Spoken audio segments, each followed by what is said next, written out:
Watch out for alien spiders. Netflix announced this week that they've ordered the production of a 10-episode reimagining of Lost in Space. Like the 1960 original, the show will center on the Robinson family, stranded light years away from civilization as they deal with family drama and sci-fi adventures. The premise will be familiar ground for producer Zach Estrin, whose recent work includes ABC's No Ordinary Family and The River. Moving over to video games, this week Capcom finally released the story mode for Street Fighter V.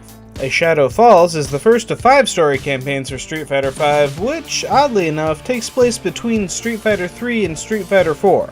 Along with the new cinematic story mode, which is available for all players at no additional cost, the update also released 2 new fighters for purchase, the Ninja Ibuki and Balrog the Boxer. New stages and character costumes are also available for purchase with real money or in-game currency.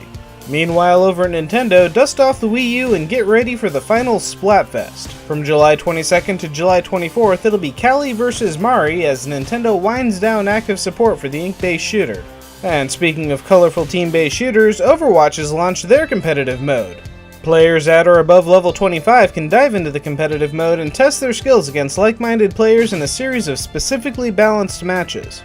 Control maps are now scored on a best-of-5 format, while escort maps have both teams alternate between offense and defense, awarding a point every time the payload hits a checkpoint. Likewise, on assault maps, teams will take turns on offense and defense, gaining points as they capture ground. Hitting theaters this week, it's The Secret Life of Pets. When the beloved companion gets jealous of the new arrival, their bickering ends up with them getting lost and having to learn how to work together while their wacky friends go on a rescue mission.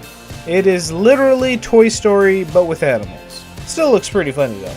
Over on the PC, if you're still looking for things to buy after the Steam sale, coming out this week is Fury, a neat-looking top-down game with bullet hell elements and a really cool visual style. Then there's Simple Spy, which is yet another 2D puzzle platformer, but it looks mechanically sound, has a cool soundtrack, and a nice minimalist charm, so as long as you're not red-green colorblind, it might be worth a look. And if atmosphere is more your thing, there's Inside, a really cool looking indie game from the creators of Limbo, which, if you've played Limbo, should be all you need to know, and if you haven't played Limbo, consider picking that up too. Speaking of atmosphere, Dead End Road isn't the prettiest game on this week's list, but that only seems to up the creepiness of this horror game. And finally, Asteroids Minesweeper. It's Minesweeper in 3D. That is all. Wrapping things up, this week's video from the CGBros goes through the ABCs of incidental death and accidents, blunders, and calamities by James Cunningham. Ivan Inchworm was idly impaled. James the Jerboa was unjustly jailed. And finally, this week's awesome video is the Ultimate Pokemon Theory from Loxton. I never thought I would watch, much less enjoy a 45-minute long video tying astrology, astronomy, and alchemy to Pokemon, but I was mistaken. TH, or Tau as he puts it, is the final letter in the Hebrew alphabet, and also TH is on the periodic table of the elements. It is the symbol for thorium, the element named after the Norse god Thor. There's Norse mythology again.